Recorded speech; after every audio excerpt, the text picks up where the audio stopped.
Arcia bunted for a double. Thank you, Jeff Sullivan. Jeff Sullivan's a god. I love that guy. All right, well, I'm going to The mute Angels myself. are so Have fun, fucked. gentlemen. The angles. All right, yep. Friendly reminder that John Smoltz is cancer. No kidding. Oh my god, this one tweet, it was like, the sun rises in the morning and Joe Buck welcomes everybody to the 32nd inning, while John Smoltz says, the sun was better in my day while I was playing. Some shit like that. Probably. The tweet was funnier than how I'm explaining it, but I can't get a hold on it right now. I'm gonna be. If there's gonna be any ha-haing at the expense of Joe Buck, and that it's gonna be a freaking. Everything I say is exactly the same. A man is parachuted onto the field, killing CC Sabathia. Nothing says love like something like the oven. That's why this game is brought to you by Edmonton's Cookies. Stop it! Don't touch CC. That would be something Joe Buck would do. Anyway. Podcasting legend. Yep. All right, guys, let's get into it. And the first thing on the agenda today is the playoffs, which the World Series was set last night. You gotta do an intro, dude. All right, and okay, 3, 2, 1.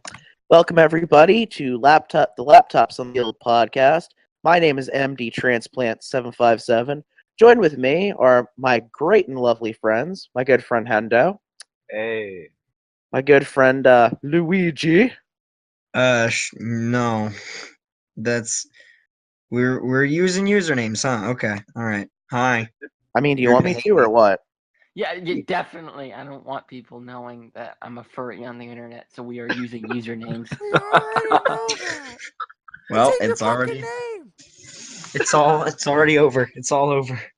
Yep, it's a downward spiral from here. Yep, downward spiral. The great immortal words of Emperor Lemon. Yep. All right. From anyway, my hometown. What's that? Okay. All right. Okay. Let's see. My good friend Luigi. Another good friend of mine, Bunny, and one of the greatest baseball minds on the internet, in my humble opinion. My name is Blue32. What's up? And we start today with the World Series being decided between the LA Dodgers and the Boston Red Sox. Red Sox this year had 108 wins, and the Dodgers had 92. 92. And the Dodgers had 92 wins. 92 wins is so unesthetically pleasing. I mean, no matter how many games you lose due to the 162 games or 163 games, it's just, I don't like teams with 70 losses or 71 losses. Unless they win 92 and 71 is just ugh. Yeah. 91 and 71, kind of all right looking ish. But 90 and 72 or 92 and 70, they just look ugly. Yeah. Well, the thing is that the Dodgers have probably had the hardest road here, having to go through Milwaukee, which they put up a great fight. That was an amazing series. Yeah. Oh yeah. That was probably one of the best NLCSs I've seen in a couple of years. Yeah, definitely Milwaukee a lot better gave it than last year's. 6 games in 1 inning. Our Lord and Savior, Josh Hader, couldn't save us. And I had to eat shit so many times because I was furiously backing Jeremy Jeffress, and he got lit up multiple times throughout the series, and so a lot of people ragged me on that, and I was very sad. My feelings were hurt, and as a Yankees fan, my feelings are hurt just by the sheer virtue of the Red Sox being here, but I'll survive. It could only be worse if the Mets were here too, huh? No, I could live with the Mets because while a lot of Mets fans would talk shit, I secretly want them to succeed. You know, because, it's not that I feel pity for them when they're bad, I just kind of want them to do good, you know? It's like your brother. There's also way too much talent on that roster still with the starting rotation. Oh yeah. Everything else. I mean, we talk shit about them not trading away starting pitchers, but hey, they still have 4 legitimate starting pitchers for next year. So Well, who at the knows same, if they can get any kind of hitting for once. Well, and Yeah, that Zach bullpen. Wheeler is like damn good. Yeah. Y'all see Zach Wheeler last year? Oh my goodness. He just quietly became a top pitcher in the NL. Like He did. if Wheeler Jacob had a pretty good DeGrom year. didn't pitch out of his mind, Yep. Zach Anyway. Wheeler, and he spelled it's ZACK, not ZACA. I tried to look him up. I got a bunch of people whose names are Zach and Wheeler, but not Zach Wheeler himself. That's weird. I thought he could have been like really good trade bait, but the Mets didn't want to blow up yet, and I kind of respect that. Yeah, I mean, none of these pitchers but are. anyway. The only pitcher over the age of 30 is DeGrom. And DeGrom is, well, he's out of his mind. Yeah, Um, DeGrom had DeGrom the was greatest ridiculous. season in the past, I don't know, like 15 years. I'd Maybe. argue that DeGrom should be the MVP in the NL, but that's not going to happen. It's going to go to Christian Yelich. It's like a foregone conclusion at this point. Yeah, pretty much. Yeah. So for World Series stuff, are we gonna just announce our predictions right now, or I mean, we can, yeah. we could just like talk for a moment about like these teams' rosters? Of course. I've got an idea. Like, who do you expect to step up in a big way in this series? I Just think one Manny player. Machado. For the Dodgers, I think Manny Machado because Yeah, he's always done well against Boston, especially in Fenway Park. He knows their I pitching feel like- very well, and he's always been solid against Boston. Like as long as he doesn't play hero ball and try to whack it out into the left field stands behind the monster, he'll be fine.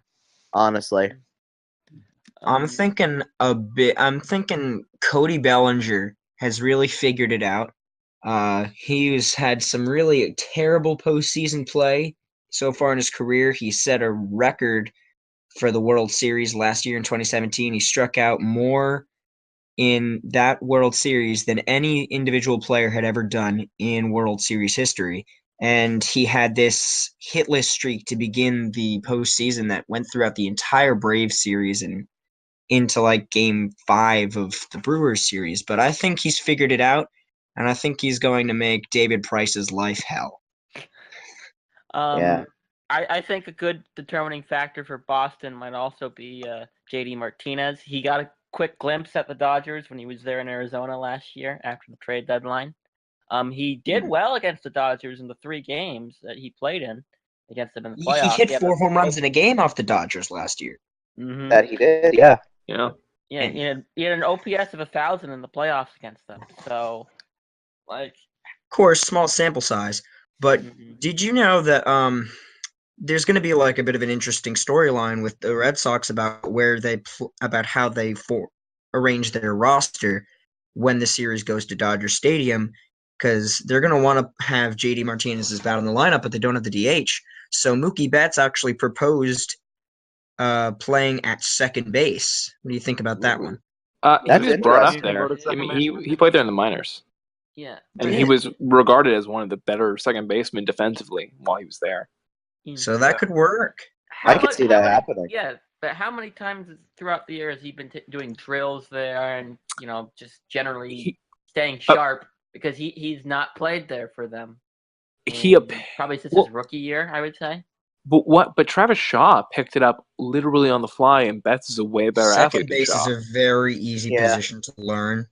And if you're an outfielder too, who is like you spent all of his career just running around building your range, like Mookie Betts has great outfield range, and he's a very speedy guy, so he can get to a lot of balls where he is. And also, the second baseman is involved in a lot of shifts now, so if you just know where to go, the ball can just go right to you. Now, he has played second base in a game this year. I just looked that up. He has. Mm-hmm. I went to the Baseball Reference, and I noticed the little 4 on the position chart. So I can try and track down which game that was. You can find some game logs there. I guess Kike Hernandez isn't going to catch this year, which breaks my heart because he's played every position except for catcher this year. Hey, Well, that's I what mean- Game 163 should have been for. Okay. Yeah, and absolutely. I was like, all right, they've Dude, got for a the- pretty big lead. Just sneak in Kike Hernandez and catcher for a batter, and then just go to Austin Barnes or whatever. Do it for the was- Or memes. maybe if they're blowing out, hopefully if they're blowing out the Red Sox at one point in the series, they can just put in Kike Hernandez. He can do a little bit of game calling. No harm, Yeah. no foul. If they're up 16-0. Sorry, still salty. Probably the other way around. If they're getting their asses handed to them, they can just use the garbage time to, send off some of their players That's for true. the year. Yeah.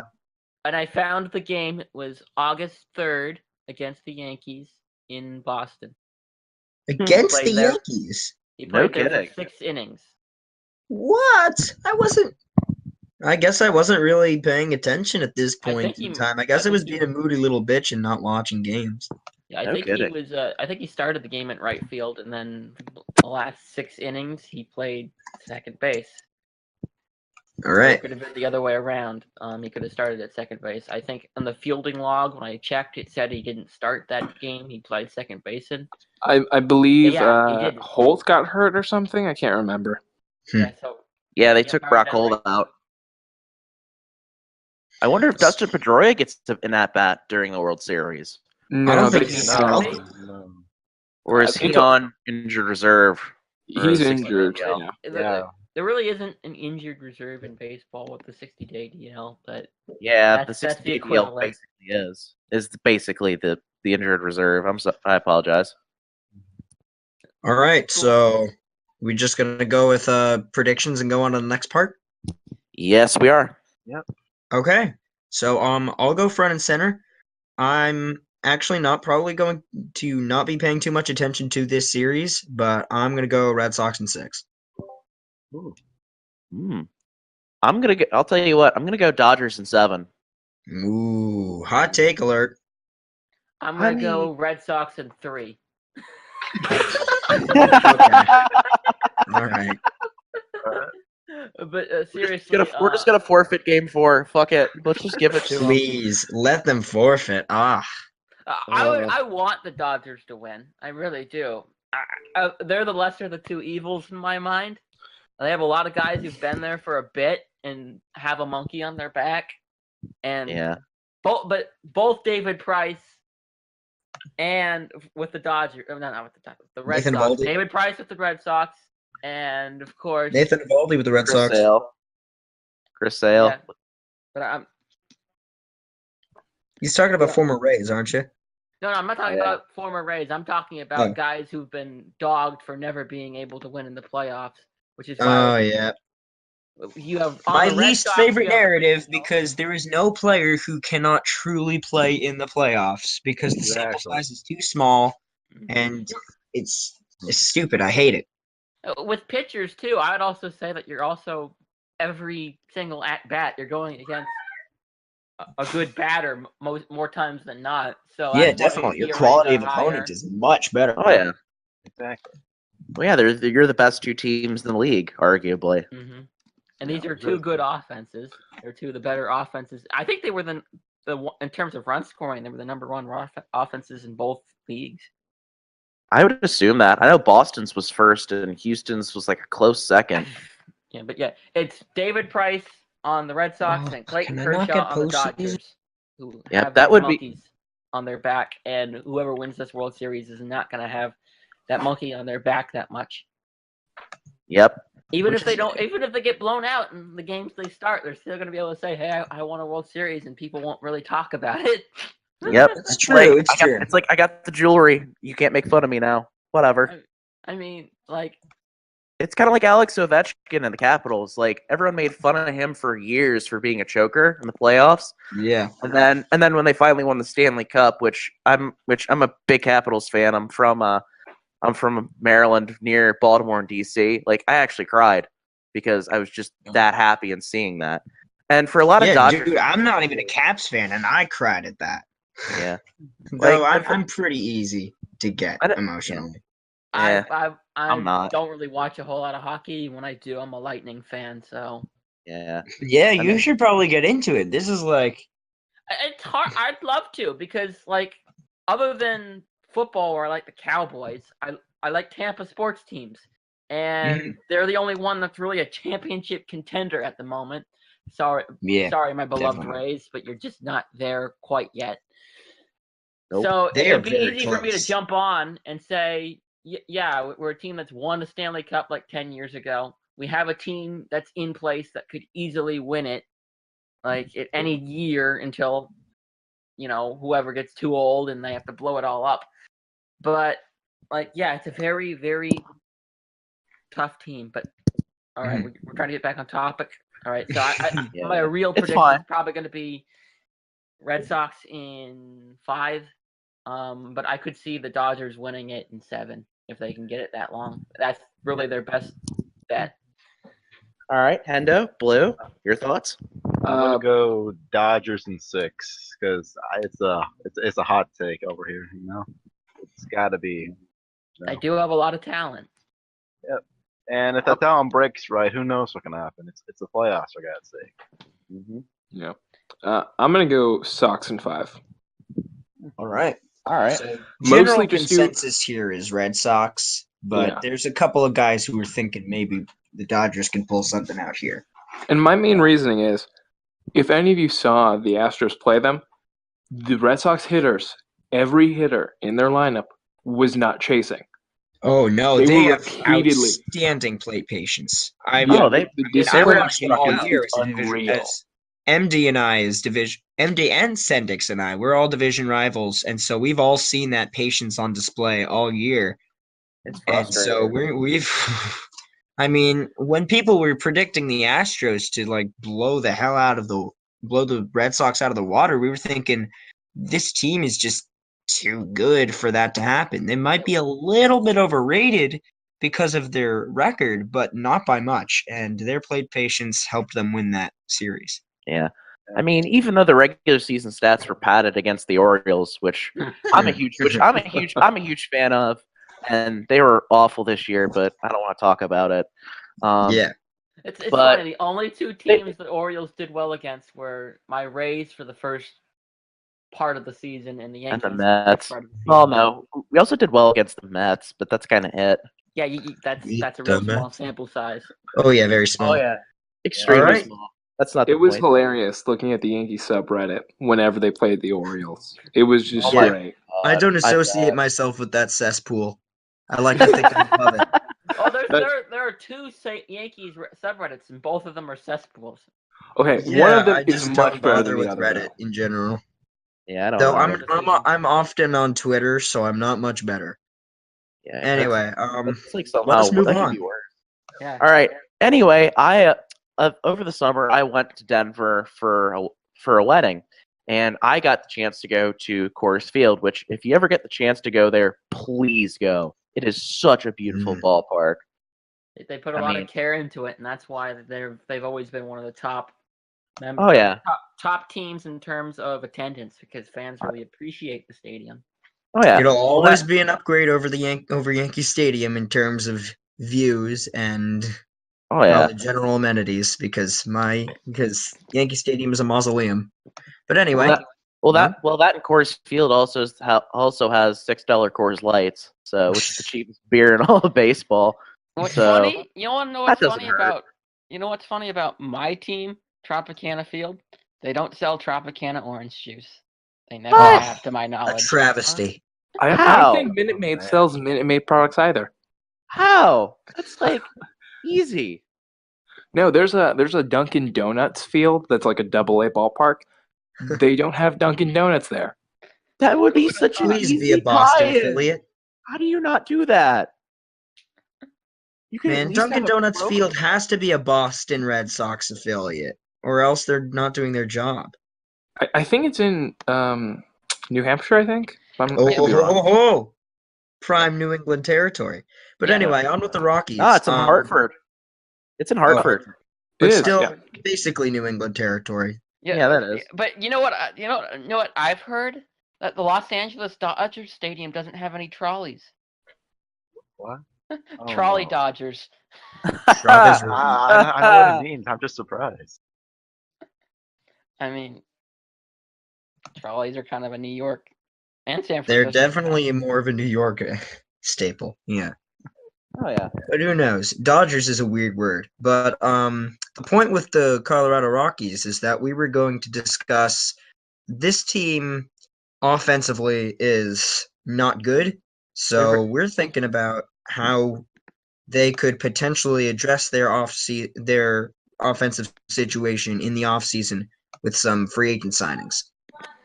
And it's Yeah, mainly like- the outfield too, defensively, that hasn't been good for the Rockies and has really hampered them this year. Yeah.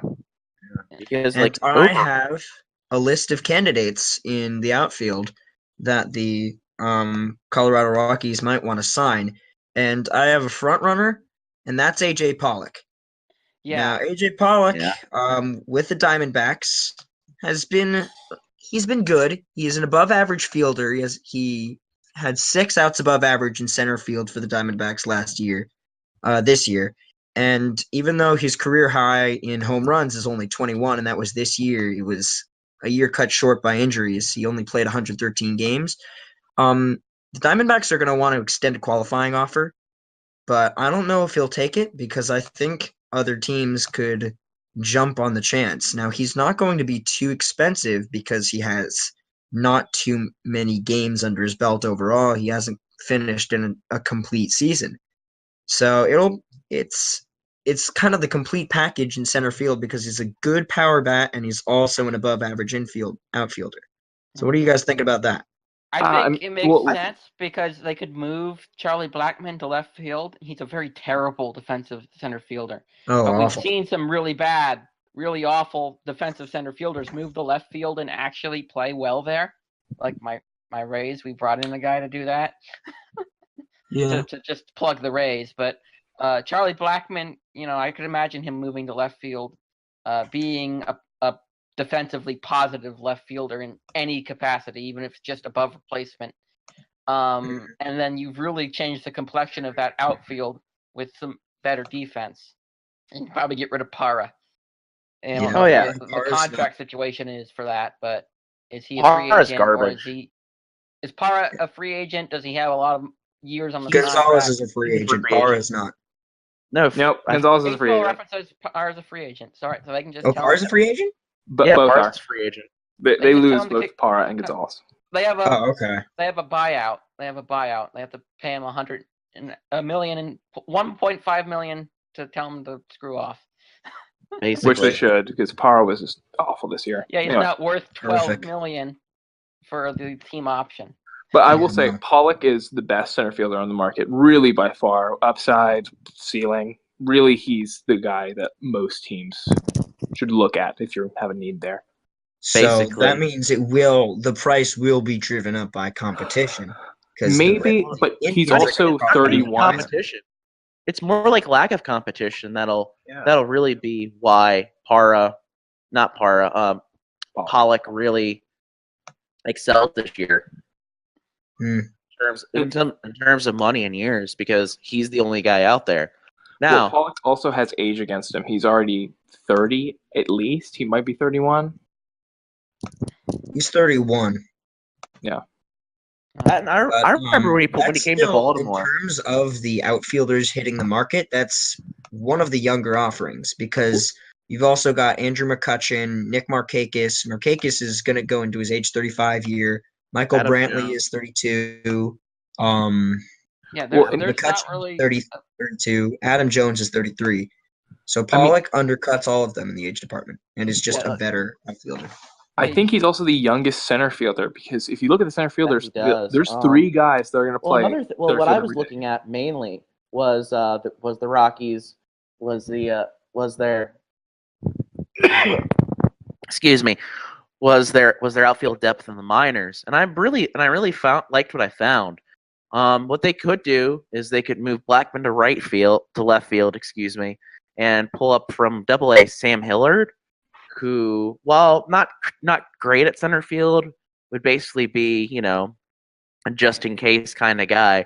Whereas Dahl could move to right field or first base, I actually have a point to make about Dahl in that he really shouldn't be a shoe-in for the starting lineup just yet because his home road splits are absolutely insane. Oh yeah, I need to But find the everyone's numbers. are. Oh yeah. Well, especially in no, Dolls are Colorado. like even for Colorado standards, they're absolutely crazy. So Dahl at home in 2018, according to Fangraphs, is batting 326, 364, 688. That's a 146 wins weighted runs created plus. And then on the road, he's batting 200, 274, 324. That's 55. So I'm still not Jesus. sure if he provides as much offensive value. And of course, those Coors Field numbers are inflated a little bit by the absolute tear that he went on at the end of the season, where he hit like home runs in 5 straight games or something like that. Well, that they play on So a mountain too, because there's Yeah. the row of purple Wow. seats in the upper deck where if you sit there, you're officially a mile above sea level. Yeah, they scored the second most runs in the NL, but we all know that number is highly inflated due to the most hitter-friendly environment of all time. yeah, but Unless they David don't- Dahl's home road splits are the second biggest in baseball. You want to know who the first is? It's Aaron Judge. Aaron That- Judge on the road is a very different guy than Aaron Judge at home. And of course, Wow. the environment speaks Well, to it, but like Yeah, it's just the- because Aaron Judge's home stats are like absolutely crazy. I don't have the numbers in front of me, but it's an even bigger divide. But but Dahl's numbers at home aren't even better than Judge's. That's wasn't absolutely Judge actually pretty good on the road last year? I mean, yeah. he was, Judge he was was a good lot at both better last year, on the road. but he was much better at this home year last he year. was. Yeah, last year he did well. He was very, very good at home last year as well. But he was also like pretty much league average at on the road. This year he took a step back on the road and was more of a had those dramatic splits, but also limited playing time because of course the broken wrist sidelined him for over 50 games. That's So true. it's What, it's what's he- interesting. What's weird? But what's weird about that is he gets to play in the most hitter-friendly division all of baseball. He gets to play Yeah. at Fenway, at Camden Yards, which during the summer that's basically Colorado, but on the East Coast, I would argue, and Fenway Park, and Rogers Center, which Rogers is very Center is pretty friendly. easy to hit too. Yeah. The only pitcher-friendly park is It's Tampa Bay. Tropicana Field, and That's it's it. not even a huge, special trip.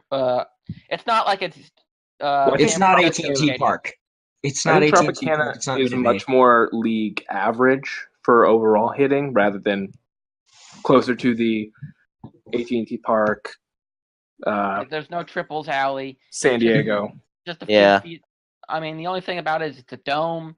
It has those weird catwalks. But Ugh, I hate them. Clint Frazier was robbed. Damn it. MVP that. Nate McLeod that hit the foul pole, you know. He hit the boom mic. I'm never Yeah. going to forget this. All But, right. we're talking about Colorado. Yeah. I could plug that the Rays are not necessarily looking to trade an outfielder, but we do have an abundance of left-handed hitters who are decent in terms of range. The talk is from our beat writer that the most likely person we would ship would be Malik Smith. I would hate that because I I like would Malik hate Smith. that too. I love Malik Smith. But he's got really good range. He has no arm, but so I don't It's think he's a fine. true He's center still- Oh fielder. yeah. He's still a He plus doesn't- defensively by far, and he learned to hit this year, dude. The guy tore up the league in like the middle of the year. Yeah, he actually learned how to hit against left-handers. Oh yeah. But, Which was nice. That really helped him out. I think that's a guy that any team that really needs an outfield bat could go after, but they'd have to overpay. And yeah, Rockies I wouldn't guess. overpay. I think he's still This is the relatively reputation cheap of the given Rays. what's They there. have no reason to trade Alex Smith right now, other than the fact that they're jammed at that Hmm. point. And I don't know, there's no one young on the free agency market, and I don't know who's willing to give up a really young guy with a lot of range for that huge outfield in Colorado, other than Yeah. my team. I feel bad plugging them all the time, but Yeah. They're Don't. very intriguing. They have a lot of pieces that could move around. Mhm. Another problem in the in the hitting department for the Colorado Rockies is catcher.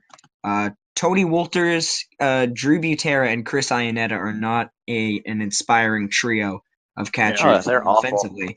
So I mean, they're Iannetta works as definitely a going to backup, need. but They're definitely going to need an upgrade. But there isn't a lot on the catching market. There are two big free agents in the catching market. That's Wilson Ramos and Yasmani Grandal.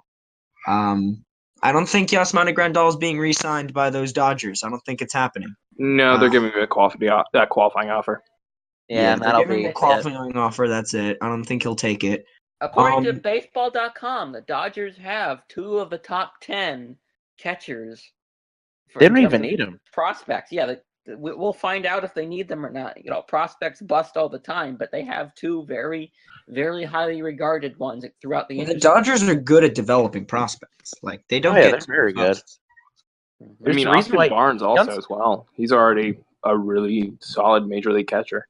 Yeah, Yeah. Barnes was scary good last year. Just like But a lot I of didn't think it would teams have- hold, and I think his offense this year was not entirely representative of who he is. I think there's more of 2017 Barnes that the Dodgers can tap into.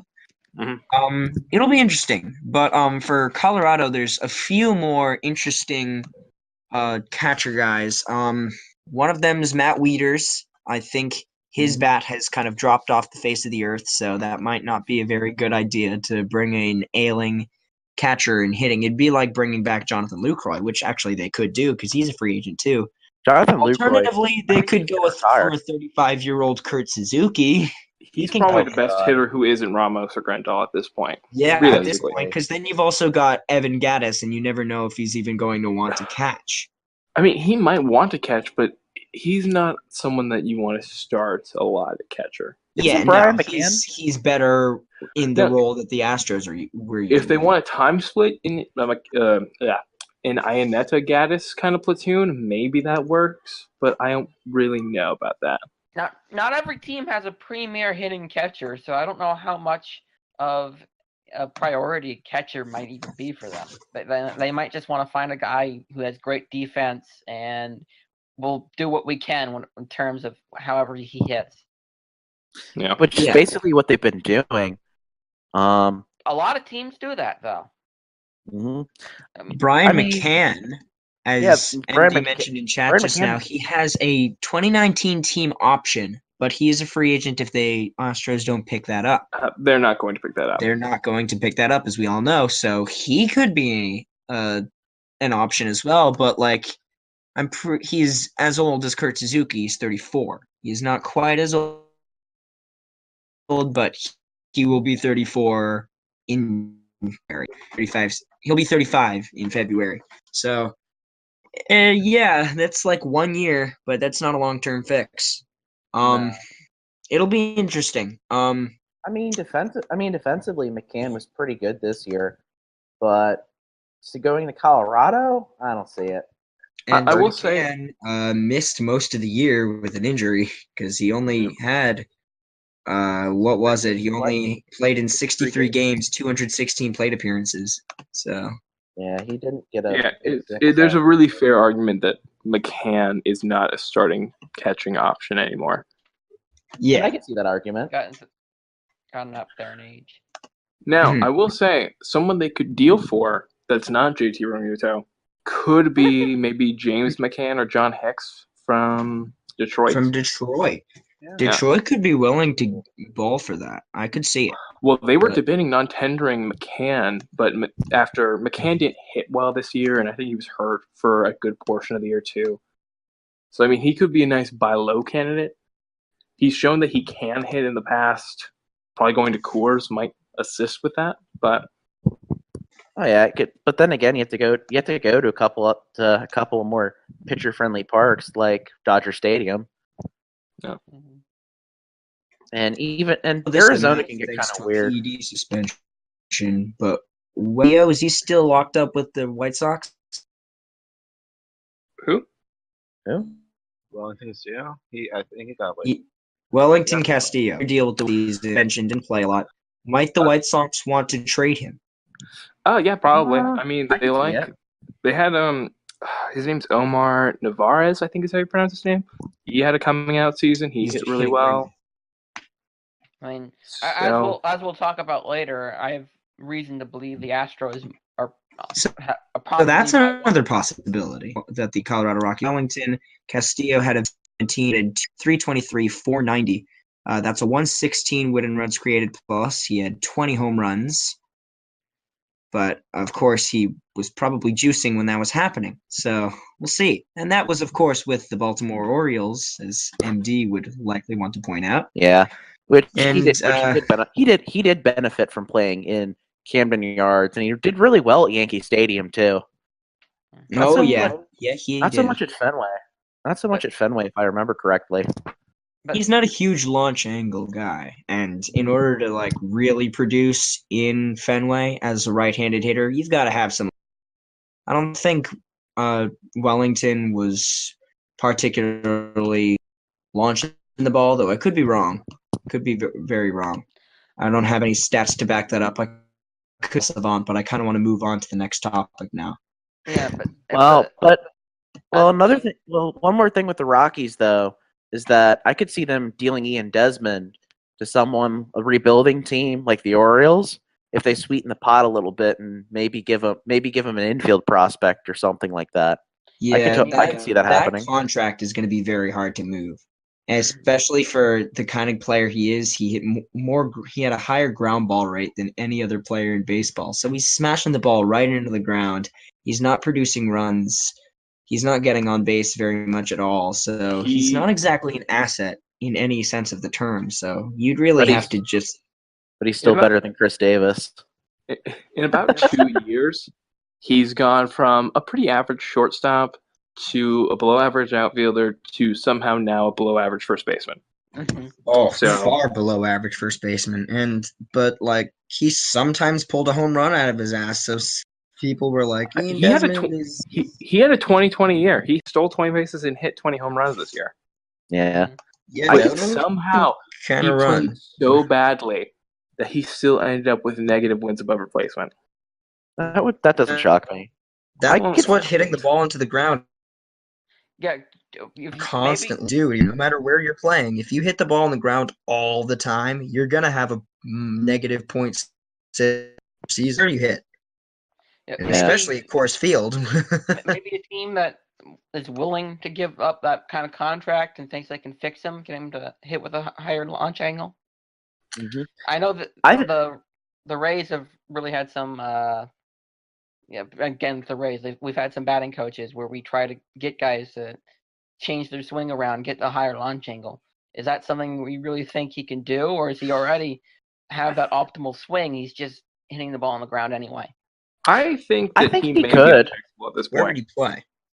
I think it's possible, but highly unlikely. Yeah. However, I think Desmond is one of those guys where he's like kind of just at this point he's like at the end he's reached the end of his prime too, so there's not really much to gain out of. He became a free agent at like 32 or something. So isn't he like going to be 35 next year or something? I think he might. He's actually only 33. Oh really? Yeah, this is going to be his 33 season here coming up in 2019. Really? Yeah. Which is interesting. So maybe he has another season out of the hat. Who knows? But don't expect him to get too much money after 2021, which is when his contract ends. Yeah, well, he does have a 2022 free team option, but nobody's going to pick it up. One thing that the Rockies could do to get rid of Desmond and promote someone like Jordan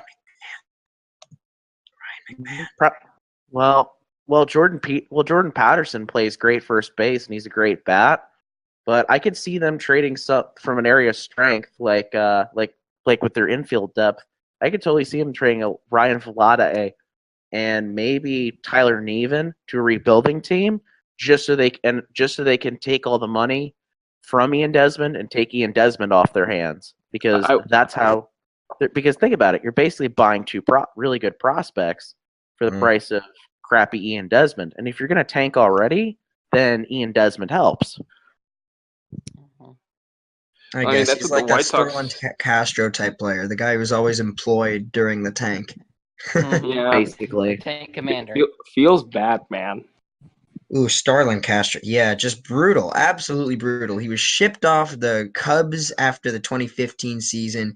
He was shipped off from the Yankees after the 2017 season. Now he's on the Marlins, bro. And apparently he kind of got used to it and started liking it there, but you never want to be on a team with 92 losses. Though they actually got one last win by getting rid of that home run sculpture. Yeah. Yeah, I still remember when they were building that baseball park. My dad used to work for the Marlins at their spring training facility in Jupiter, Florida. When they were building Marlins Park, and I remember my dad going there when they were talking about the home run sculpture, and in the back of his head he told me, he's like, man, that thing is gonna be friggin' ugly. And it's gonna be gone within 5 years. Well, it's gonna be moved out into the center plaza of the open air, the open area. People are gonna be able to see it coming in. They just won't see it at the park. I think makes more sense. Right. Well, I will say everyone hated it when they announced it. Everyone hated it. Everyone still hates it except for non-fans of the Marlins. Except for John Heyman, who's an idiot. Yeah, the only people who like it because Derek Jeter hates it. Yeah, pretty much. You, Jeter. Everything you do is wrong because the Marlins lost a ton of games this year. No, Jeter did nothing wrong. Yeah, I would say I'm also in the Jeter did nothing wrong camp. Yeah, I'm in. All right. Shall we move on? Yeah, I think so. Speaking of teams that Jeter's owned, the Oakland Athletics this year had a great season, only to get owned by the frickin' Yankees in the wild card game yet again. Sorry, A's. I like you a lot, but it had to be done. I hate the A's. All right. I hate the A's. Well, it doesn't matter. Let's not go into that.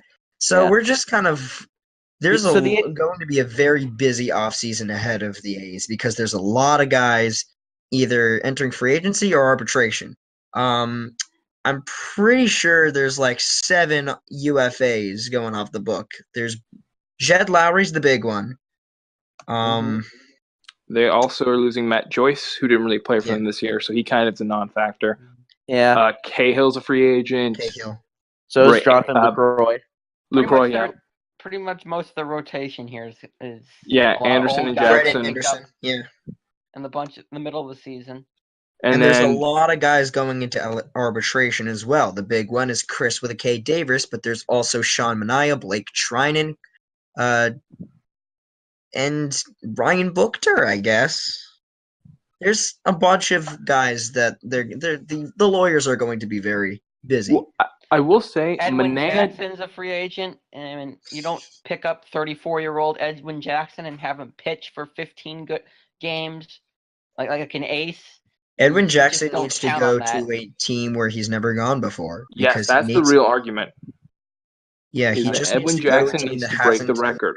Hasn't used him yet, so I'm not gonna bother. I'm just gonna pick a team out of the hat and hope that they haven't signed him at some point. Padres, have they ever used Edwin Jackson? I think they might have.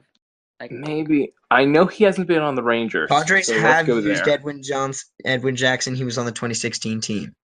Mm-hmm. Wow, that was recent. Oh my god. So whatever. Anyway. Sean Manaea out for the year. Well, Manaea luckily won't cost them much in arbitration because he doesn't really have a foot to stand on. He hasn't played with Seattle. So hey. What do you think about that, Hendo? I think that there's no room for Jackson. Every pitcher, bar Felix, is better than him. Yep. That's fair. A good take. He had a great year in terms of 17 games out of the middle of nowhere, but I think it's a fluke. Somehow they got him and Brett Jackson to pitch like it's 2009. I don't know how they did it. Yeah. It's kind of crazy. Edwin Jackson had a 1.6 wins above replacement according to Baseball Reference this year. 1.6. In half in 17 starts, but that's in 92 innings, but it's something. But the biggest problem for the Oakland A's is that Sean Manaea, their ace, is going to be gone for the entire 2019 season. And this is his arbitration year. So how are they going to handle that? It's kind of the same thing in Anaheim with Garrett Richards, who's going to be missing all of 2019, and it's his. I'm pretty sure it's his free agent year, Richards. Yeah, it is. Same thing with Mike Friars. Though Richards is probably going to have to take a 2-year kind of deal because he's out with Tommy John, as are most of the A's rotation options. An Evaldi kind of deal. Yeah, an That was a Evaldi great kind of deal deal. for us. A Drew Speaking Smiley of kind of deal. Evaldi, he's going to get paid. But anyway, Mike Friars is also a free agent Friars, after this dude, year. it's I know Friars. some- It's funny. Fires. Giancarlo Stanton's worst enemy. Mhm. Well, Flyers actually, he's No, arbitration he's not. eligible. He's arbitration. Yeah, Yeah, this even is though right. he, He's last year arbitration. before he hits. This is last year before he hits free agency. He's gonna Yeah, be even though- 34-year-old free agent. Damn, man. And that'll be Yeah, his first this is foray into screwed free him. agency too. Mm-hmm. Yeah. Well, Yeah. what I could see the A's doing really is that they have a great farm system at the moment. I think it was Mhm. ranked number 8 at the beginning of the year. And it was around top middle of the pack Puck, after the trade deadline. Luzardo. Mhm, Jesus Luzardo, AJ Puck. Those are two big pitching prospects that they have. They just need to stay healthy. AJ Puck, pretty Well, sure he he- got Tommy John. He So did. he all did. of this year. He'll It's probably funny, miss Mike the first half Petriello of of the year. MLB.com predicted AJ Puck to be the rookie of the year in the American League. Yeah, I remember watching him at Florida. Yep. Yeah, he Yeah. was a Gator, I think, right? Yeah, he was a Gator.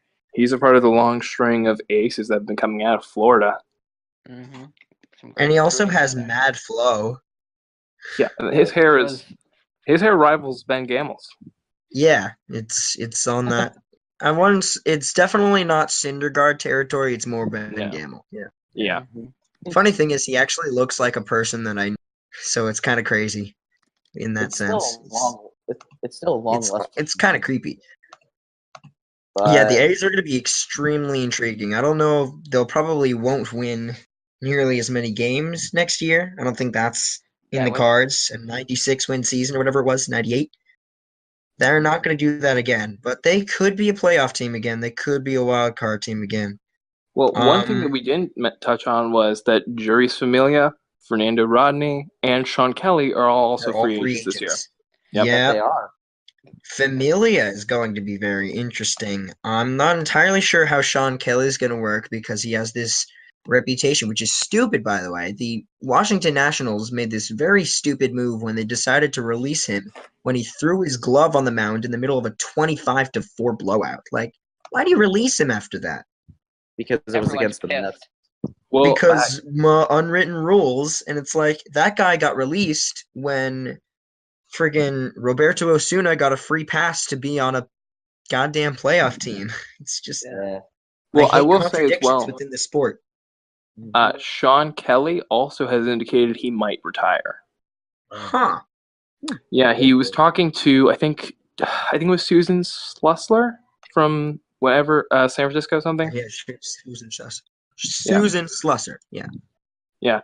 And he mentioned that his arm is kind of not bad, but he's aware how many miles he's thrown on his arm. So he's mentioned potentially pulling a Brad Ziegler and retiring out of nowhere. I think wouldn't the be guy completely out of I nowhere. will be 35 in his age 35 season because he has a 1984. So by the time the 30th game of 2019 rolls around, he'll be 35 years old. So he's definitely been around the block a couple of times, and makes sense. He's been around, so it might be the prudent decision for him to retire. Fernando Rodney, that'll be a compelling storyline. I think Fernando Rodney could go to Oakland on a cheap deal. That's a Billy Bean move that he would make. Yeah, I think he could stick around. If you're going to bring back Rodney, though, you can't use him when Melvin did in the wild card game. No. You can't do that. Like that was just Rodney has to be the 7th inning guy. Trevino gets the 8th, Trinan gets the 9th. That's the way Trevino was awesome. Just an awesome Trevino had a really good year. Another buy low option for the A's could be Brad Brock. Yeah, Brad Brock, that would work. That would really work for them. That would really work. That would be cool. I'd like Brad Brock. He's a cool dude. They really Yes. worked Pettit this year, didn't they? Yeah. hmm Yeah, he got 93 he got innings big. and He got big 74. innings. Yeah, 93 innings in 74 appearances. 93. Jeez. So My. they were working him multiple innings, and they got him a lot of appearances. Yeah, I remember. Before I knew who he was, I went to a Yankees game in June of 2017. This was like in the middle of the Yankees' worst slump of the year, where they couldn't really get anything going. And the Yankees had an early 5-2 lead. But Yasmero Petit came in like the 5th inning, and he pitched till the 7th, just completely shut us down. And the Angels went on and came back, and they won 10-5. It was just so much pain. Yeah. I mean, it But could be speaking of worse. which, that's an amazing segue because he was on the Angels, and another team that we want to discuss is the Angels. Yeah, wait, That's true. I had some things to say about the Athletics first, though. Okay. Okay, go for it. All right. Well, I had done some research. If they're gonna have any kind of improvement or playoff push next year, I think they're gonna have to bat better at the leadoff because they Ooh, yeah. had a 688 OPS at the leadoff spot, which is the second worst of any of their spots. Ninth, of course, being the worst, and they slashed 235, 309, 379. That is not good at all. That is That's terrible. hilariously terrible. They got 69 walks at that spot, and that's probably pretty valuable. But That's pretty nice. I'm gonna tell you that. yeah, that's nice. I think the guy for that honestly would be Sean Murphy, because even though his hit tool isn't that good, I think he'll be the starting catcher for the A's. He could either be the number 1 or the number 9 hitter, depending on how his hit tool plays out in the bigs. But which it's average at best. But if you put him at leadoff, that could probably work out for you, I think. Or at number 9. That improves that spot dramatically. That or they move like Simon or Chapman to. Semien was hitting leadoff last year at some point, wasn't he? Yeah. Probably. They were. But he's also like probably a big reason that the leadoff spot wasn't good. Because Semien's not a good hitter. And not only did they have almost no left-handed relief pitchers. I know that was a big story for them, but they had almost no left-handed hitters at all. Matt Joyce was their second best left-handed hitter. Well, I will say Nick Martini did come out of nowhere, and that really helped them because he took over the leadoff spot in the second half. Yeah, and I'm not really counting Nick Martini in that second best because he was only there for a few games. Well, he's also hard to imagine. I mean, not anything against the guy, but he's 29, and he really fell off a cliff at a certain point during the season. Yeah. So it's hard to count on him as your everyday option out there. All right. Their left fielder is Chad Pinder, who's also pretty much their main utility player. Yeah, Pinder's a shortstop by trade, so that'll be interesting. Pinder, they're also much like the Rockies. They're defensively terrible in the outfield. I mean, they definitely remedied part of that by making Chris Davis the de facto DH, but that didn't really help them that much because they don't have very good their center fielders. Steven Piscotty is just kind of meh. Well, they also had Mark Canha, who's a left field first baseman. He played center field quite a bit this year before Laureano came along. Mark Canha is great because he has sideburns and he has a T-shirt that says "Bat Flipping Season" on it. And so that's two things that combined together make an amazing player. I don't care if he's not all that good. I don't care. He's great. I love him. And then one last thing I wanted to get in there is at the catching spot, with Lucroy being a free agent, someone I think the Rockies could say, we don't really care about hitting right now. We'll just take a good defender. I think, other team could just sign him to be a defensive catcher. There's a lot of talk in terms of some A's fans saying they want to keep him, and they might for clubhouse reasons, and he is a good defender. But they also have Sean Murphy as one of their top catching prospects. Who's and that's in what I mentioned earlier. Yeah. And they have Fegley, who was decent as a backup catcher, so they could have. Josh Beckley is also great because during Players Weekend, his nickname was PTBNL, which is one of the greatest things of all time. Because he was the player to be named later in a trade. I don't remember what the trade was, but he was the player to be named later. And so he was like, that's just it wasn't as good as Kyle Seager going with Corey's brother last year, which was amazing, but that was still like a top 3 nickname, and I will always remember Josh Beckley for that. Also, Jed Lowry is a free agent, and he's also one of their better left-handed hitters since he bats switch hit. He's a switch hitter. They have some depth there. Barreto. Franklin Barreto. He's a shortstop, isn't he? I could see them. Yeah, I could see them playing Chapman at second base with Nick Martini in left field, which overall he did very positive in left field. Yeah, but Scotty and Wright. Chapman needs to be in the hot corner. I'm sorry. Yeah, Chapman was such a great defender as a third baseman. Though. He's the best third baseman in baseball. Not Chapman. I meant Pinder. I'm sorry. Oh, Pinder. Okay. Pinder. That makes sense. Chapman at third. You have to leave Chapman at third, man. Yeah. Simeon, you leave it short. You just put Pinder at second base, and then let Laureano and Martini run the outfield, which they put up great numbers in left field and center field, respectively. Yeah, last Laureano year. was great. And granted, it was a short. That was granted, it was in a short sample size, but in that short sample size, they performed very well, putting up for Martini a 1.3 wins above replacement, and for Laureano a 2.1 wins above replacement, according to Baseball Reference, and a good chunk of that came from defense. Yeah, and I think they. And Laureano, he hit 474, which is 129 when weighted runs created plus. That's pretty darn good if he keeps that up. And they still have Dustin Fowler as well, just waiting. Yankees legend Dustin Fowler, take care of him. God, Jordan Mateo was in AAA, wasn't he? Yeah. Yes, but he was pretty rough with the bat. Yeah, but he could always improve. That's true. Yeah, I mean, he made the trade for Sonny Gray, and Sonny Gray is going to be traded by the Yankees. So, in hindsight, A's won that trade, but not by too much because none of the prospects that we've sent so far are looking particularly amazing. Well, Caprellin has just started throwing the third piece in that deal. So I'll have to see how he does. Anyway, are we going with the A's talk? Wasn't Barreto one of the players they got for him? No, it wasn't. No, it was Mateo, Donaldson, Fowler, and Caprellin. Yeah. All right, we're going to go on to the Angels now, who are in a deep shit.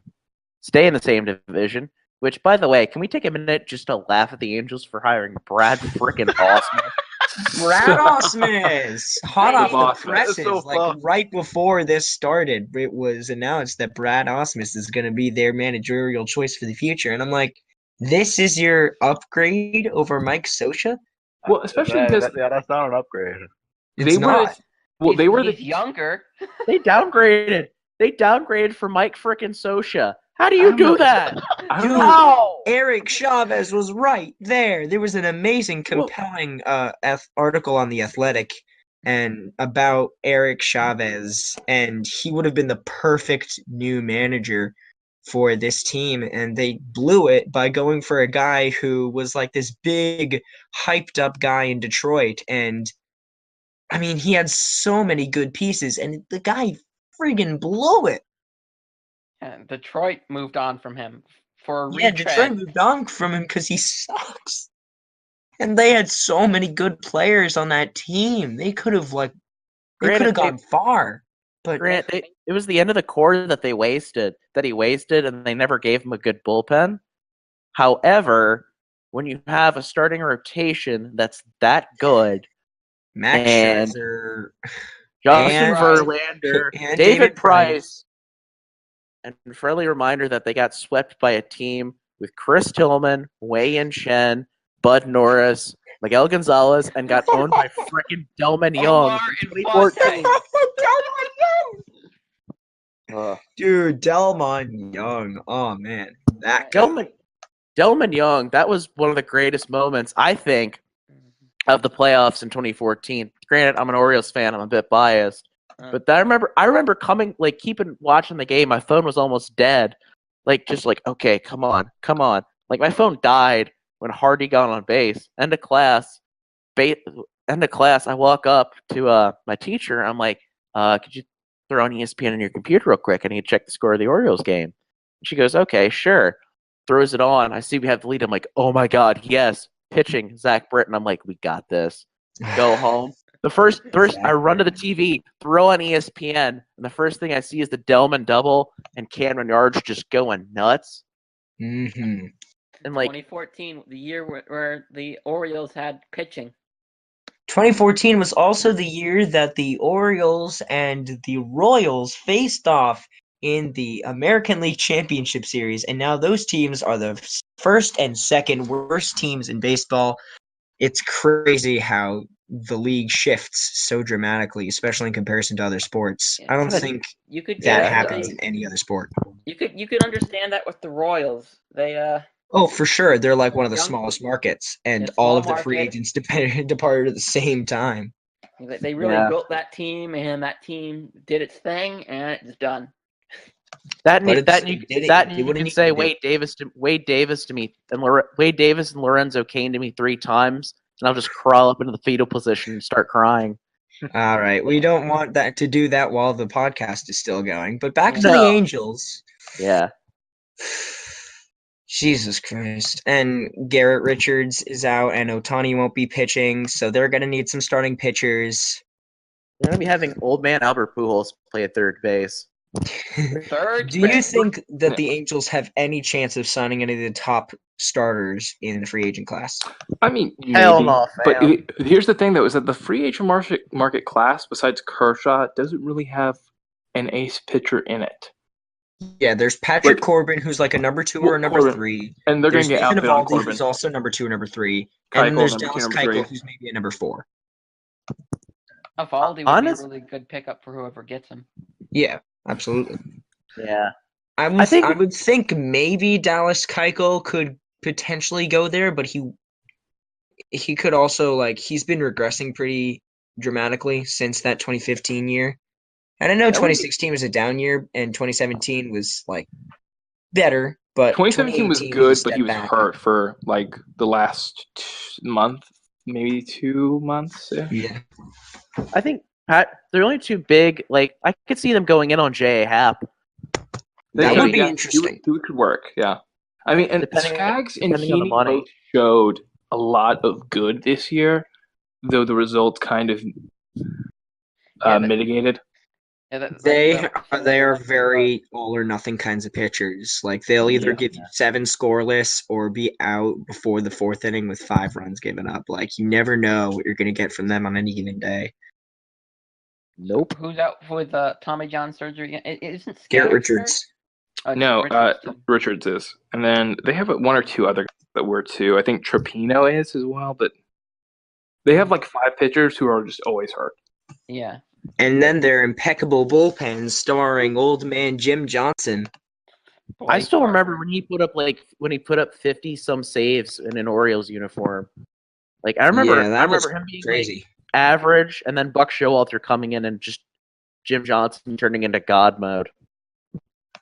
Oh yeah, also another guy that people have kind of forgotten on the Angels, Keenan Middleton. Yeah, Keenan Middleton was went on this day DS year, had Tommy.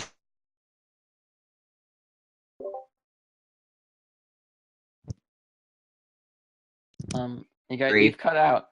But Luigi, you cut out real badly. I cut out? Yeah. The hell? You're better now. You're back? Yeah, you're back. Keep going. All right, I'm back. Keenan Middleton was the main name I was trying to get out. The guy doesn't have a lot of major league experience just yet, but he's shown promise. I think he could be that team's closer for the future. So if they kind of have that down, then there's a couple of other. They traded Maldonado, who's also going to be a free agent option for a lot of teams. I think next year for pitching-wise for the Angels, Griffin Canning, who is their second best prospect according to MLB Pipeline, I think he could be honestly a solid number three starter if Maybe, they yeah. really want to go there. Maybe number 2, but that's kind of pushing it. That's number 2 if he really becomes to a lot of his potential. Yeah. But as well as ball, apparently. I could see him as like 20. He kind of. It's funny. I was watching Finland this week, and in a way, he kind of reminds me of 2014 to 2016 Chris Tillman, where he was really good and can get ground ball outs, but if need be, he can sit there and strike you out too. Like, How and far he has fallen. don't remind me. I loved that guy. Yeah, I think it's mostly the Orioles pitching, like coaching. I'd He pitched well with the Braves. I'd It's Kevin argue it's Gausman. more Buck. I'd argue it's more Buck Showalter and his just obsession with time to plate and everything, and not letting people throw a cutter, which is what killed Jake Arrieta there in Baltimore. Oh, and by the way, Kevin Gausman actually hasn't been doing all that amazing in Atlanta. The numbers are pretty deceiving. All things considered, he's like doing just about the same. If He's I wildly. remember that was like a talking point on the Statcast podcast a couple of weeks ago. Well, no, more like a month ago, where Gausman, he could be that next guy who departs from Baltimore and takes off, but he's just kind of looked the same. Better trade than going after Chris Archer, I'd say. Honestly, Oh, yeah, for sure. Well, Archer. because Gausman never had a third pitch that he could consistently command. It was either the splitter, which, depending on the day, either worked really well or would just end up in the dirt right in front of the plate, or it'd be the two-seam fastball, which Andrew Kashner taught him this year in spring training, which either was a great strikeout pitch or is just like a meatball. Yeah, food Like, there's just for no your in between. boys in the division rival. Oh my god! All the big bats. Yeah, we had our fun with Kevin Gausman in 2017. Oh, Just God, overall, we feasted on that Orioles pitching staff so much last year, and we should have done more of it this year. But that was we the overachieved. 2017. That was the 2017. That was the third worst pitching staff in Major League Baseball history, Yeah. behind Yeah, it was, behind the 2016 and the 2017 Reds. Oh God. Oh god. Yeah, the Reds The need Reds. pitching. They could be But they aren't good gonna if they get got it. any. The Reds overpaid for so many guys. That's not Homer even. Bailey. There's rule number 1. If you sign a pitcher whose nickname is Homer Bailey to a long-term deal, you better be getting a discount. I will say, I don't even get the contract. it's very nice though that the Reds finally were able to have a bullpen once this year. Garrett pitched really well. Hughes and Hernandez both pitched really well. Lorenzen pitched well. They had a lot of guys who were much better in the bullpen. I could But their see. starting still sucks. I could see the Dark Knight coming back and pitching in Cincinnati. Well, that was the Reds front office said that's why they didn't trade him, is because they wanted a good chance to bring him back. Yeah, So It'll be interesting.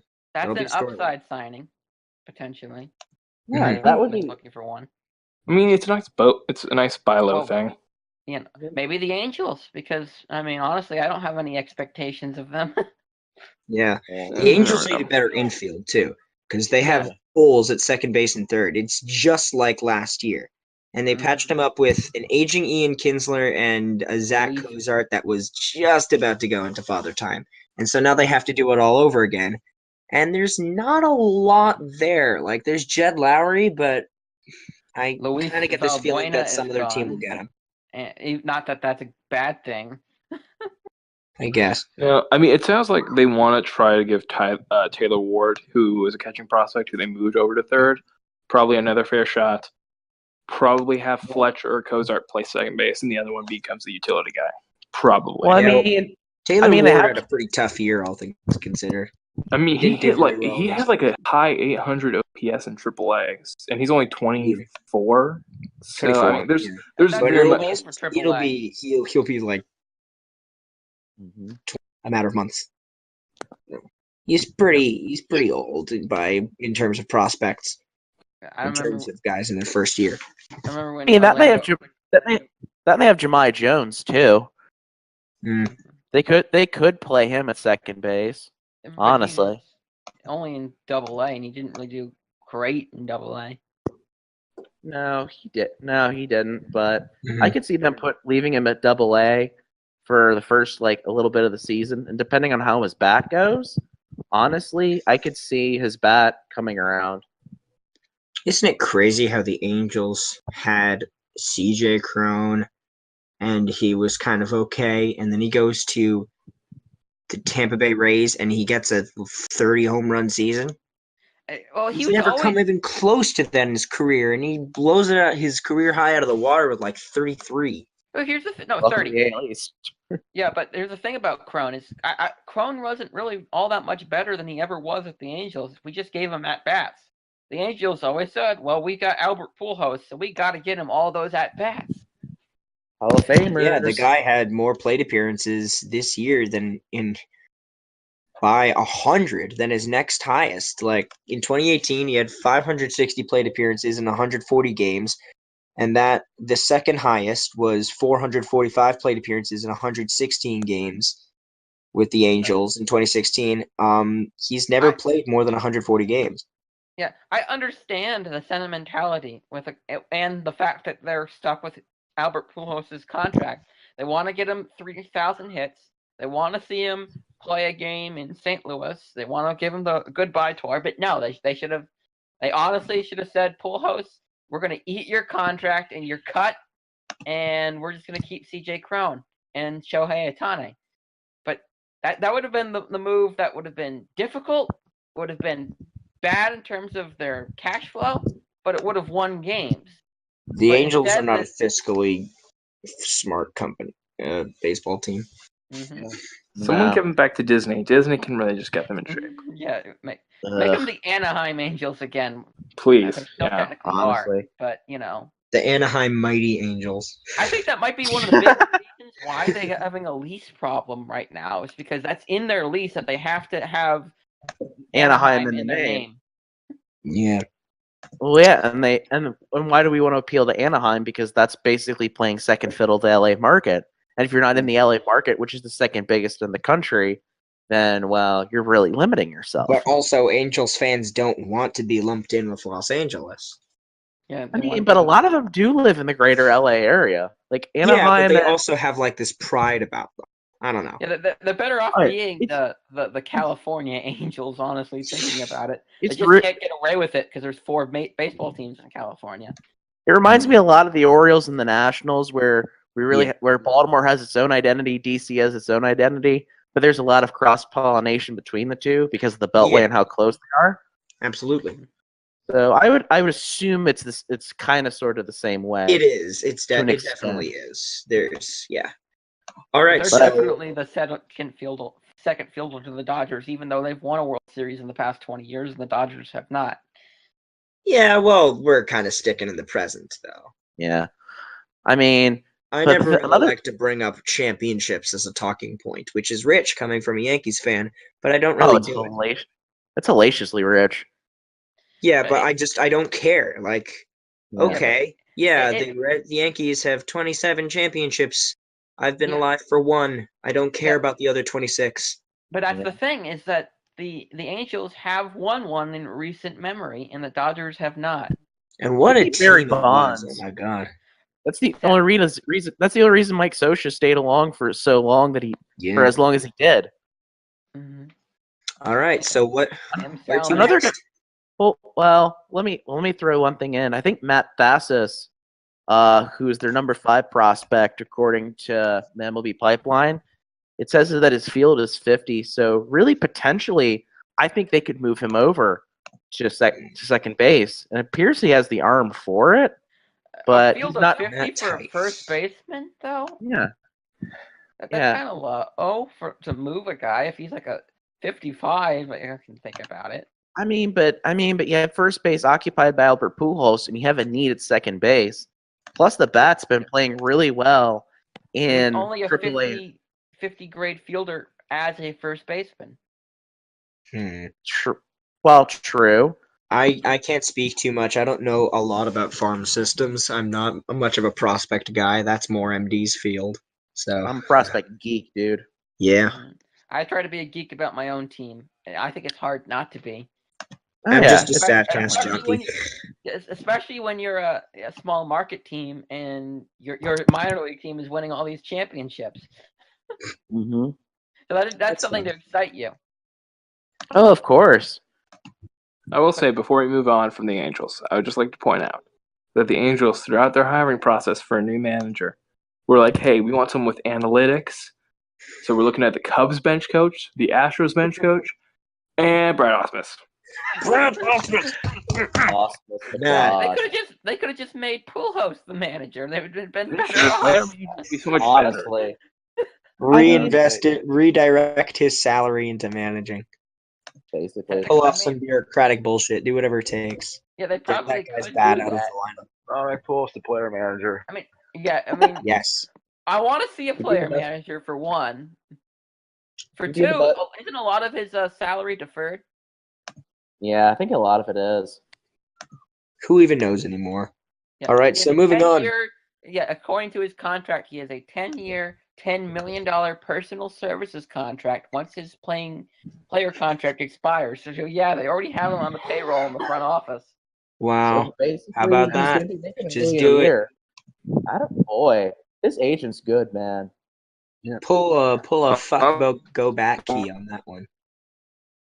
What's funny is that when he was in St. Louis, I was in Jupiter, Florida, and my dad worked for the Marlins, as I West mentioned Palm earlier. Beach Cardinals. Yeah, well, yeah, and the thing is that the Marlins and the Cardinals share a spring training site. So my dad and I would like drive around. We'd watch Albert take You're bats in spring training. We were and see Tony La Russa and him talking and everything. Like, we would just walk around the stadium, and then, oh, there's Albert Pujols and Mark McGwire chatting it up, goofing off, and taking BP. Like, that's just how it was. And Albert Pujols, that man's a saint. As much as we deride him for being old and being, an ancient baseball player, the man's just a saint, and God bless him. He really And the is. guy He's a has great guy. exactly 100 wins above replacement. Imagine Yeah, if he he retired retired now, yeah. right when it was exactly at 100. It wouldn't be as amazing as Brandon McCarthy retiring with 69 wins and a 4.20 ERA. But it's close. Nice. But I like how his Twitter handle. Brandon McCarthy is the best baseball player on Twitter, and his bio now is the man with the nicest career in baseball. So Yeah. just I will say, Trevor bits. I mean, Trevor all Williams is all a hot. Pujols can do is get worse. Trevor Bauer's Twitter is pretty funny too. He blocked me on Twitter. That's not Tyler surprising. did. Bauer. Tyler Tyler. Bauer, yeah, Tyler Bauer. Trevor Bauer's an ascended meme god, in my opinion. I really like Trevor Williams, the Pirates pitcher. He has really good Twitter. Trevor Williams is great. I follow him too. Mhm. The Rays don't. The only social media phenomenon we've ever really been a part of, to my knowledge, is we follow Logan Lucas Morrison being a Duda, bitch. Oh, and I was gonna say. the Royals had Lucas Duda, and they didn't keep the account up. That's stupid. It's very sad. Yeah, Womp, it would womp, have been womp. them. Yeah, it would have been the Royals to do that. Yeah. All right, Well, so what's the next anyway. topic? Anyway, another ALS team that's going through some struggles, but overall has a pretty decent roster, and will be interesting to watch this team is Hendo's team, the Seattle Mariners. Yep. Woohoo! Now, I hate Fun Seattle. times. I I love don't Seattle, say. and I Yeah, have we gave him family Alex members Smith. too there, so I Well, sympathize. I love I'll Seattle. Thanks for Adam Jones and Chris Tillman. Dang. Yep, I'm my main sorry. reason for hating Seattle, no matter what I say, is the fact that the Rays can have their greatest stretch of the season. Any point, any time we go to Seattle, we get fucking swept. Always do Every that to time. us.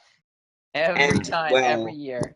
Well, the main thing with the Rays and the Mariners is that they trade all of the time. Yeah, I don't we, think there's been a year over the past 5 years. I don't think they've gone a single year without trading at least twice. yeah. They're starting Like that too with Martian and Alex Colomé this fucking year. fleece you. We fleece you most of the time. Not so much with getting Alex Colomé. That one was a Malik good trade Smith. on your part. Yeah. Malik Smith was a big get from the Mariners. He never for played for the Rays. Mariners. And then we get Drew Smiley. Yeah. Yeah, that moved Quote that to us unquote well on God, hindsight. Drew Smiley. The god, the absolute Saw legend. god. All But right, I'll- so Anyway, I'll start off with the positive. The Okay. Mariners' bullpen is terrific, and they have a ton of depth there. Mhm. Yankees legend Adam Warren, very good. That's definitely not the guy that everybody thinks of when they think of the Mariners bullpen. They think of the guy with 50 saves. Edwin Diaz, Yep, the best closer in baseball. the best closer in baseball. Trenian gives him a run for his money. Trinan comes close, but not quite. He misses the mark, in my opinion. I think Edwin Diaz is more dominant than Trinan, but by a fairly small margin. You got column A or column B, depending upon the day. Column A or column B. Dang. That's what we call Column him. A or column. Whenever he had a bad, because he had a great 2016 when the team was utterly awful, and then 2017 when we were a playoff contender, he was up and down. He would have those great dominant stretches, and then he'd have those really bad. He'd blow games, and we started thinking, is he more of a guy who kind of want to use in the 8th or 7th inning? And That's where he's done well for the Mariners. Yeah, absolutely. He's more of a setup guy. But if he ever does bad, just remember that was when he was column B. Oof. All right, so there's some interesting things to do here. The Mariners have the worst farm system in baseball. Yep. And I don't even think it's particularly close. How can you be they worse also have than a bit the of a Mariners? weird situation with their payroll where it's like, where's D. Gordon going to play? Because Robinson Cano is back, and D. Gordon is not a good defensive center fielder by any stretch of the imagination. And then Nelson Cruz is a free agent. That's going to be. And Denard, and you have to also factor in Denard Span. Yeah. Being Denard- free agent. Man, it's Thank mutual you option. again for taking his contract, though that did cost us Colomé. So Hendo, you're of course the resident Mariners expert. How do you feel about this team going forward? Well, I mean, it all depends on the payroll where it's allocated going forward. Because with the free money, where do we spend to make upgrades to be competitive? Because that's where like Jerry Dipoto wants the team to be. He wants the team to be competitive.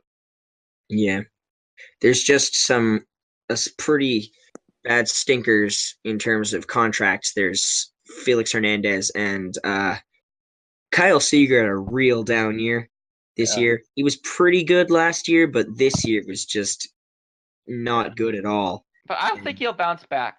I really think he will. Well, the Mariners had better hope that he does. Yeah, Kyle. Didn't he have some nagging injuries? Like, didn't really miss time, but. Well, he had injuries, but he was like altering his swing on, and that like fucked up his like offensive skill because he was striking out, not taking many walks to go with it. He was just trying to hit the ball. Yeah, the guy had 130 career high, and he had 38 walks, which was a career low, barring his rookie year, which wasn't. I'm not really going to count it because it's 53 games. So when he became the regular starter at third base in 2012, 38 walks is the lowest he's had, and 138 strikeouts is the highest he's had. The 673 OPS is the lowest he's had by quite a big margin. He was like, throughout his entire career, he's just been a solidly above average hitter, and now he's like, he dropped from a 109 OPS plus to 86. Ooh. Ryan Healy also was promising for a little bit in Oakland, and now he's been not very good. Ooh, Ryan Healy's been brutal. Yeah. And as a first baseman, like there's almost no excuse. Yeah. I mean, he won't be around as long because Evan White is making his rise at the majors faster than expected. He's slated to start 2019 Double A, and who knows from there. But Evan White could be up. Evan White could be up and around middle of the year. Maybe May if he's maybe May or around the deadline, depending. I don't think they want to rush White though. I think they want to take their time with him, make sure he's not fucked up like fucked up in development like Zunino was. Because oh yeah, yeah, Gators legend Zunino. Another guy who I think is going to be interesting for the Mariners this year. Who, if they they choose not to go with Denard Span this year, which honestly wouldn't shock me because he's going to cost a lot, and if you only had to pay him, I think $3 or $4 million for a buyout instead of paying just $12 million salary, which it would make sense, would be Brandon Bishop. Brandon Bishop. Bishop. Who's great in the field. Lacks power, but as like a leadoff first or second bat, that would be a great move for the Mariners, I think. Yeah, Bishop be better than Guillermo Heredia.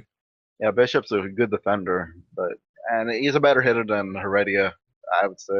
But it all depends on he's got slim pickings on whether he recovers from that injury sustained near the end of the Double A season. I think he can. I think so, but it all depends on whether he shows he can. I think for the most part, the Mariners are going to be a team that's kind of on the outside looking in terms of the American League playoff race. But who knows? Maybe they pull more one-game victories out of their ass and actually sustain it, unlike this year where they kind of fell off. One-game victories are rarely sustainable for a full season, I would say. At the caliber that the Mariners were doing it in 2018, that was not going to be a full season. Of course, yeah. It's kind of tongue-in-cheek, but their run differential was staggering. Yeah, it was hilariously uneven. Yeah. And well, the reason that the Mariners were ever winning all of those one-run games was because of our Lord and Savior Edwin Diaz. Yeah, they're both. So that's kind of like a perfect fit for him because the team's always winning by just a little bit. So it helps him.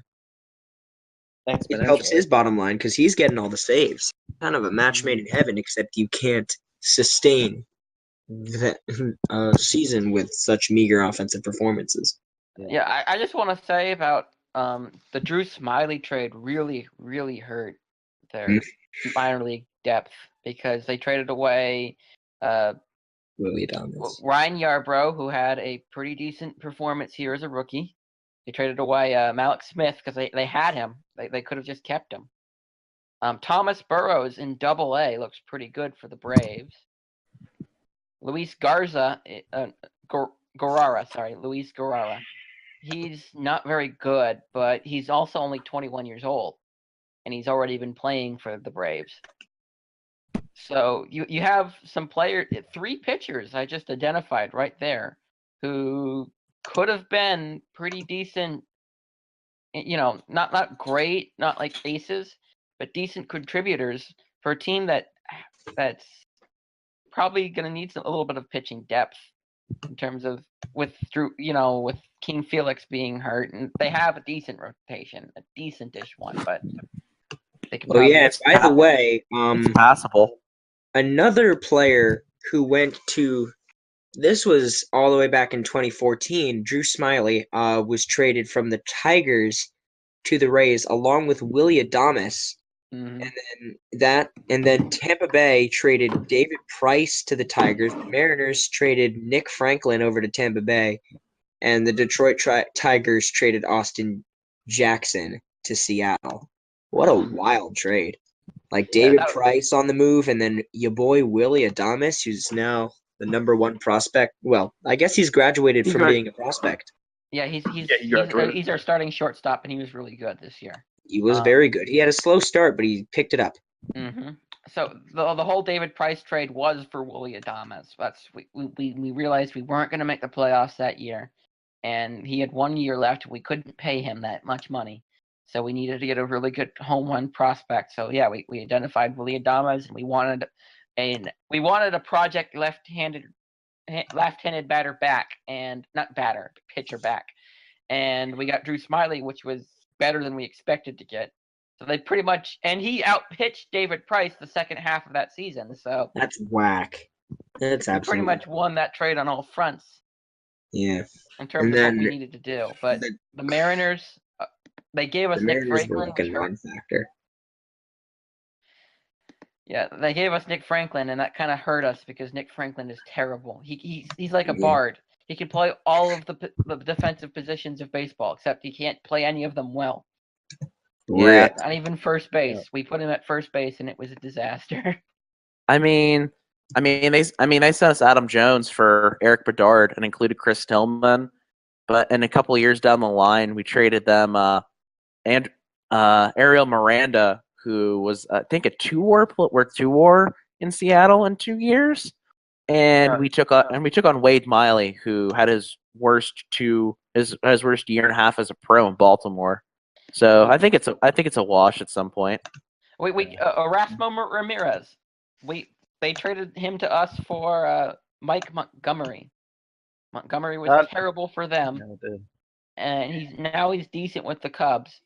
We got the best years of Erasmo Ramirez's career going because we made him a starter in 2015, and that's really where he excelled as a starter. Then we made him a reliever, and he didn't really work as a reliever. I don't know why we tried that. But we did. Then we got him back for Steve Cishek. Yeah, Steve Cishek. And Cishek was great for us. And Erasmo Ramirez was all right-ish for that 11-game stretch. He came back as a starter for Seattle. And then the next year, this year, he 10 starts, 6.5 ERA. I don't care what sabermetrics you're looking at. 6.5 ERA is not good. Yeah. Well, all right. How can they win? We've canned the Mariners, but I guess we've already kind of discussed how they can succeed with what they have, but it's going to be a pretty narrow window, and eventually they're going to start selling. Oh my God! What was that? Like Mixmaster or something. Well, are aliens? Are the aliens invading your room right now? Are you getting government? Are you fighting evil by moonlight? Oh, no. Oh, my God, stop. No. All right. Marco Gonzalez, do we think he can take a step forward? Yes. He's only 26. Yeah, definitely. Oh, yeah. Especially from his overall numbers that were like 4.09 ERA. He can definitely do some better than 400, exactly. Yeah, he keeps cutting out, Hendo. Did a really have a lot of run support either, because that offense wasn't really good to him. But he's definitely a guy who's gonna remain a plus pitcher. I don't think he'll be insanely good, but he'll be there. And Paxton was also really good for them this year. But if Marco Gonzalez does take like a step forward to being a number 2 or 3, James Paxton for me, he always seems like so close to like getting there, and he didn't quite get there. 2018. Yeah, he took a step. He was like looking like he was on a track for a Cy Young caliber year, and was kind of ho hum for the rest of the year. Now another question is to the Nelson Cruz. Yeah. Sorry, Cruz is 37. I heard a beat writer for the Rays say that we should consider signing him because he'd be an upgrade over CJ Cron. And I'm like, what universe do you live in where 38-year-old Nelson Cruz has any kind of long-term, prospects? And are we going to count on him to be even when he was this year, which was 37 home runs, 850 OPS, 135 OPS plus? So who's going to count on him to repeat those kind of numbers as a 38-year-old? Yeah, and you already have the best player in baseball in Ji-Man Choi. Yeah. Mm-hmm. There's actually talk about him being conscripted. Yankees legend Ji-Man Choi. Never forget the Angels 2 legend games Ji-Man that he Choi. had with the Mariners Yankees. legend No, he Ji-Man played Choi. 6 games. But What was that handout? I'm sorry. I think Ji-Man Choi started out with us actually. no, he started with the. Well, I don't know about minor leagues, but his career path, according to Baseball Reference, is he played with the Angels in 2016, and with the Yankees in 2017. He played only 6 games. This was really funny because we did not have a first baseman for half the year. So we had we signed Chris Carter in free agency, but he was absolutely friggin' terrible. Oh, And there's so a quote about Chris Carter I want to tell you because Chris Carter, the god. Yeah, there was a all he does is catch touchdowns. But back to the baseball, Chris Carter. On the Yankees subreddit, there was this account that was named Chris Carter.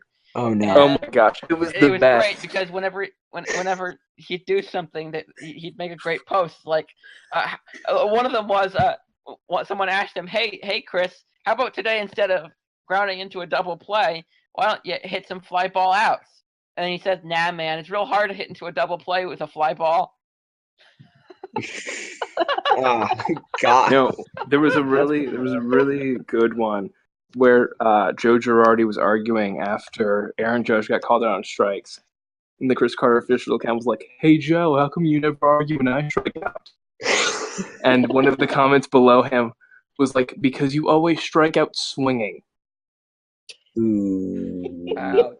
It was great. Yeah, but Ji-Man Choi was the next stop in the great first baseman experiment after Chris Carter, and the guy hit he hit 2 home runs in a game in one of the games with the Yankees, and everybody was on the hype train.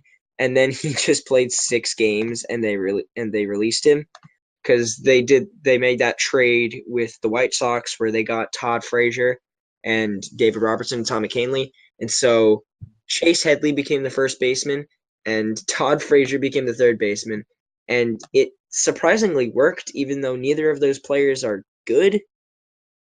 Platoon. It was a very weird year. And then Greg Bird came back and was bad. Greg Bird came back, but he did have some good postseason hits, and then poor Greg Bird. But yeah. So that dude can't catch a break. Yeah. If we're gonna close up with them, I think we may have already done that, but I think their secret to success is Gonzalez and Paxton having some consistent success. Yeah. I mean, figuring out who their starting 9 is going to be factors in as well. Effectively, they probably need to deal D. Gordon at this point. Oh, absolutely. I would say Gordon needs to go. That was completely pointless. It worked out because of Robinson Cano's suspension. The reason they did that is because this year, the center field market wasn't great, and it just so happened that he could feasibly have been a good option. You know who also could have been a good option for center field? Maybe not a great one, but a good one? Who? Alex Smith. Alex Smith. Yeah, okay. God damn it. I'm sorry, but I just don't. They traded 3 prospects for him. Well, I don't know if all those guys are prospects, but they traded some decent guys for him. And then they trade him for the guy who got Tommy John surgery and never pitched an inning for the Mariners. And he also was traded. He also went to the Cubs and pitched 0 innings with them. That was more of a. That was kind of like a rehab contract. Yeah, I know. It was still funny. But now. And they also give up Ryan Yarbrough, who also could have been maybe even half decent, except Ryan Yarbrough really only succeeded because of that opener headliner business. But oh yeah, and Ryan Yarbrough had 17 wins. So 16, he had 16 wins in the year. So if anybody still thinks that wins mean anything, well, it's not like he pitched bad. If we want to talk about wins and losses being bad, let's talk about the Cy Young winner in the NL, pretty much. Of course, Jacob deGrom. But or if they 16 give it wins for Ryan Yarbrough, which is just hilarious because he only threw 147 innings and he got 16 wins. Well, we can save all this for when we actually do talk about the Rays someday. Yeah. Yeah, Maybe. I think so. But All right, so the final segment on podcast today is we pick a prospect from our team's farm system that we think is underrated, and we do a little bit of an expose on them. So who's going to start? Let's let Hendo start. Okay. It's not our farm system is completely terrible, so there's not much underrated prospects to choose from. I don't think there's any prospects to choose from actually, but I digress. I got Michael Plasmeyer. He was a fourth round selection in 2018 draft. I would say he's a finesse pitcher. He's a lefty, and in short season A ball, he started 12 games out of 13, and in those games he put up a .83 WHIP, .349 BIP. He threw 24 innings, but recorded 4 walks and 44 strikeouts. And he posted a 2.25 ERA, an FIP of .93, an xFIP of .102, and a K minus BB percentage of 43.5%. Impressive. Where does he rank? Does he have a ranking on your no. pipeline? No, but Fangraphs has him having an FV of 35 plus. So he's kind of there. Yeah. Yeah, his KBB ratio was 103-17 in college. So That's good. So he has very good control. Yeah. Mm-hmm. All right, I'll go next. The Orioles system is really kind of a middle of the road one at the moment. But I think there are a few prospects really who could come alive sooner than later, really. Maybe especially from this draft and the 2017 draft. But one guy I would like to focus on today is a man by the name of Ryan McKenna. Now, McKenna basically owned single A ball this year in Frederick with let me pull it up real quick.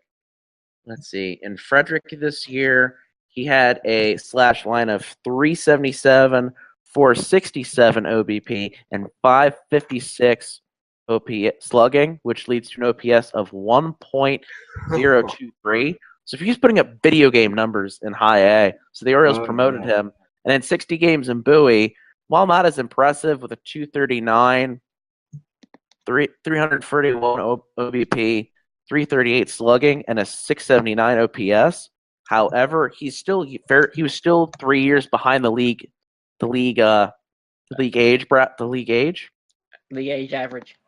Yeah, the age average. Thank you. League age average. The thing is that really center field wise, he's probably the best prospect for center field that the Orioles have at the moment, because basically he's, for all intents and purposes, bat wise and speed wise and defensive wise, he's basically white Lorenzo Cain. Dang. That's the best way to put it. And he was a 4th round pick in 2015, and the Orioles really worked with him with his bat, and the bat's really been fairly decent, very decent over his time through the minors with the Orioles. Mm-hmm. And overall, I think he's going to be at least at best a number 1 or number 2 hitter. At worst, maybe a number 9 or 4th defensive or 4th outfielder, mainly for defense. But if his bat keeps going at the rate it's going, I think consistently he can be there. He can be there, and he can be the starting everyday center fielder, as long as his bat stays on path like Lorenzo Cain's did. Or Kevin Kiermaier. Oh my God! It's always the Rays. All right. Yeah, it is. I love them. All right, Blue, you're up next. Me? All right. So I thought about going with maybe like an Alex McKenna, who's a guy we just drafted, but I'm gonna go with Brandon Bailey.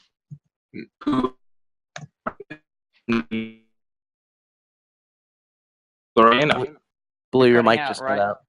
Can you repeat that? I'm sorry. Oh, no worries. Is it good now? A little Is it any better. better? Sorry about that. So I'm going to go with Brandon Bailey, who is a right-handed pitcher who we got from the Oakland A's for Laureano. So he, this year, in, I believe, high A ball. Yeah. Overall, he had a 2.80 ERA, good strikeout numbers. I don't think he has the size to really be a starter, but I definitely think something along the lines of a multi-inning reliever could be in the makings with him. That's all I got. All right. Okay. All right, Bonnie. All right, so it's my turn to actually talk about my team for once. Go for Yeah, it, dude. okay, be Shoehorning them quiet. in. We're giving you free reign. Go for it. Right. So a guy who I'm confused just isn't ranked anywhere I can see him is Brock Burke, who is a starting pitcher with the Montgomery Biscuits. He started the year as a 21-year-old in Charlotte in high A. He looked pretty average. He had 82 innings pitched, 3.84 ERA, a whip that was nothing to write home about. In fact, it was quite bad, 1.4 whip. But then he gets promoted, so he's average guy, probably overperforming in terms of his ERA. And then he gets promoted to Montgomery. And in 9 starts, he pitches 55 innings, which is a lot for a minor leaguer to average 6 innings to start. He has a whip under 1, so a 0.958 whip. 71 strikeouts in 55 innings. Oh my God. He had a 1.95 ERA. He did not give up any runs he did not give any unearned runs up. His FIP is 219 in Montgomery. His xFIP was 284. Now this was in 55 innings, but that's a good 9 starts for a 21-year-old who was already looking kind of decently average in a league he was already pretty young in for high A, but now he's in double A and he was lights out. And he didn't generate any buzz in the second half lists for top prospects for our organization. I didn't see anyone really talk about him, but I think this is a guy who might have a future with this team. We'll see how well we bring him along. He's probably going to start the year in Durham because there's no starting pitcher in Durham that we really have. We don't really have a great ace there. Honeywell got hurt. He had Tommy John surgery, and he'll probably be rehabbing there for a little bit before he gets brought up and gently brought in as one of the headliner bulk guys for our opener kind of style. But Brock Burke is a guy who's probably going to get a lot of opportunities in Durham next year, AAA. So it speaks to the volume of how good your farm system is. If that's a guy who's unranked, and really is still doing really well. But the Rays always really do well with pitchers too. Mm-hmm. But we're not really overloaded at starting pitcher at the moment. We have a lot of relief guys like Arizona just gave us Colin Pouchet as a player to be named later, and all of a sudden he just decided he wanted to have 50 innings where I think he gave up 1 or 2 runs the whole year. Mm-hmm. Yeah. So, yep. All right. We have a lot of relievers these days, but yeah, I think it's Luigi's time to talk about someone. But I'm really excited about Burke. Of course, I would be too. That would be like a top 5 prospect in Baltimore right now. Because a guy putting up similar numbers to that is DL Hall. But anyway, that's not the point. Yep. Let's go with Luigi for our final segment. All right. So the guy that I chose for the Yankees is a right-handed pitching prospect named Matt Sauer. He is in the top 10 in the Yankee system, but I really haven't heard And your much. mic died. Oh, yeah? How's it now? No? I think it sounds fine. Oh, okay. Yeah, it might have been me. My internet's just been kind of cutting out and been kind of wonky. So I'm sorry. Continue, man. All right, so yeah, my guy is Matt Sauer. He's a 19-year-old right-handed pitching prospect. Let me tell you, there are so many right-handed pitchers in our top 30. Like our numbers 3, 4, 5, 7, 8, 9, and 10 are all right-handed pitchers, and Sauer's number 10. So Sauer was a hot item, a big pitching prospect out of high school. We drafted him in the second round last year, 2017, 54th overall. He's only 19 years old, so he doesn't have a lot of numbers. He has a 3.90 ERA in 13 starts so far in his minor league career, which is a pretty good start so far with the Staten Island Yankees. He has a lot of life on his fastball, and that's really what helped him make the jump from like a high schooler with potential to a hot pitching prospect. So he had like a pretty good fastball, but now it's like he worked on it. It's 60 grade, so it's a pretty darn good pitch now. But the Yankees are never a team to focus on fastball development. They always care more about getting a secondary pitch, and that's been their modus operandi. Pretty sure Yankees pitchers throw fewer fastballs than any other team in the league, so they're trying to get him to throw his changeup more and develop that changeup. Curveball, not changeup. His curveball is more of a plus pitch than his changeup. So they're trying to get him to improve his curve, and so that can give him a bit more options. The Yankees see him as like a mid-rotation starter, but a lot of scouts think that he's going to be a reliever. But there's like a lot of those in the Yankees farm system. Just a lot of guys who could plausibly be starters, but are probably just going to end up being relievers. Like Domingo Acevedo looks like a second coming of Dellin Betances. He's 6'7", and he's got a 70 grade fastball. He's just literally Dellin Betances all over again. But like this guy is a guy who he could be pretty darn good, and he has plenty of years left to develop, and we'll see how that goes with that. Again, I'm not a big expert in the farm system field, but that's the guy who I picked out, and I think he could have a place in the Yankees 25-man at some point down the line. Yeah, I think if he can work on that changeup, because that's the one you were bringing up before. You really need that third pitch to be a starter. Sometimes they want 4 pitches, so we'll see if he can learn any. He's got time. He's only 19.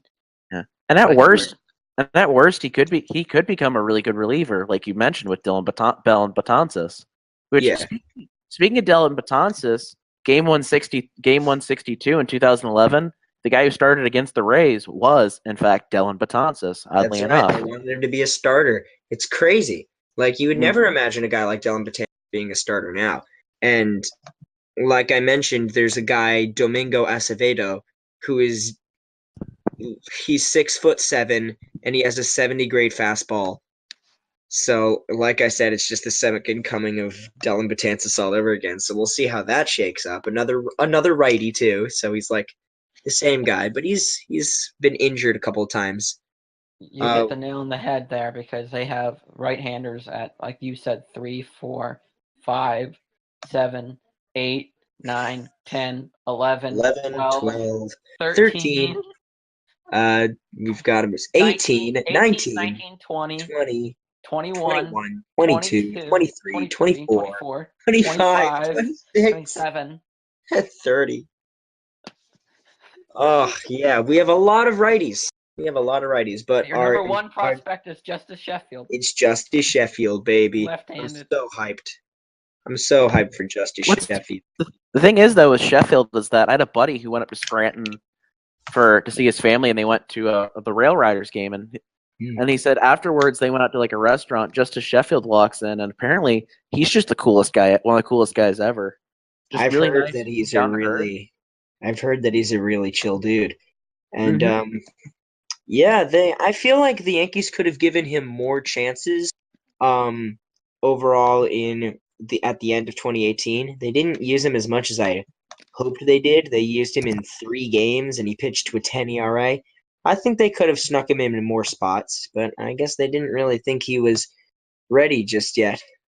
Yeah, Oh yeah, you guys remember that terrible trade offer that some former MLB front office guy suggested, that the Rays should trade the Yankees' Blake Snell for Justice Sheffield? What? Wait, who was They it? are terrible trade. Yes, and Blake Snell for Justice Sheffield and Clint Frazier. Dude, I remember they were like, all these people were like, oh yeah, they should trade for Jim Jacob Bolden. deGrom and give up Miguel Andujar, Clint Frazier, and Justice Sheffield. And I'm like, what are you talking about? Yeah, like That's like something Jim Duquette would say, and that Yeah. Like, dude's first off, Mets fans would never allow that to happen. Nobody on the Mets would ever be caught dead trading a generational pitcher over to the New York Yankees. Like, I mean, whatever GM okays that will be beheaded and have his corpse paraded around. Now, if you give me Gilbert Torres and Miguel Andujar for DeGrom, I might think, yeah, that might be a decent trade, but only one of them, and I'm still thinking probably not. Yeah, and Gleyber Torres has been called untouchable by Brian Cashman. He's not accepting any offers from Gleyber Torres. I understand. I would. That's really understandable. Gabriel Torres can play third, second, and short amazingly, and he's got a fantastic bat. Why wouldn't you say no to every trade? Even if it's like, hey, we're gonna give you Manny Machado, Yunsiel Diaz, and like half of our farm for Gabriel Torres. I could still see him being like, nope. No, I'm just still really mad at the Pirates because they wanted Gleyber Torres for like. They wanted Gleyber Torres and like more, like Gleyber Torres plus for Garrett Cole at some point, and we were like, we laughed him out of the building. And then the Astros got Garrett Cole for much less of a like equivalent than Gleyber Torres. Like, I was so mad, and of course the Astros were a better team, man. But of course, Eric neither of us made the World Series. Thank you, Boston. But yeah, you know anything about Eric Swanson? Isn't he a minor league player? Yeah, Eric Swanson. Yeah, he's there. That was the big guy that they were saying. Eric Swanson, Justice Sheffield, and then they can put Clint Frazier in the outfield. Like, Eric Swanson, bro. Eric Swanson. I'm pretty sure he doesn't even crack the top 20 anymore. No, like. Yeah, no, he's number 22, and he's 25, and he's been in Scranton Wilkes-Barre for a while.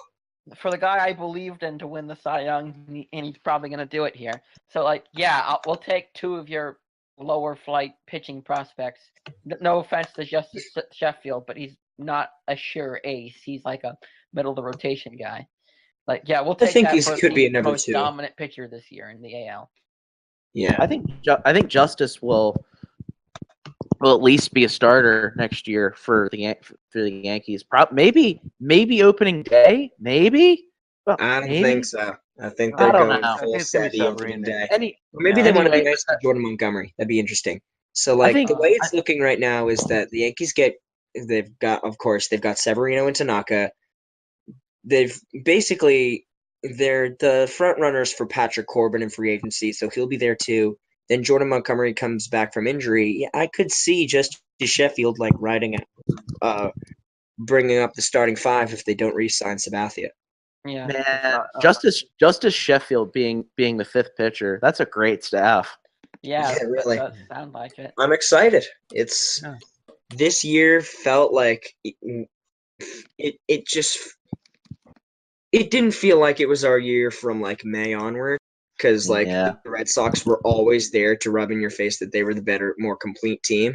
But like next year, it's going to be tough with Didi now because now our middle infield situation's in turmoil. But who knows? The Yankees have always found a way to kind of go around injuries pretty well. Like we had huge injuries to major players all around 2018, and we still found a way to win 100 games.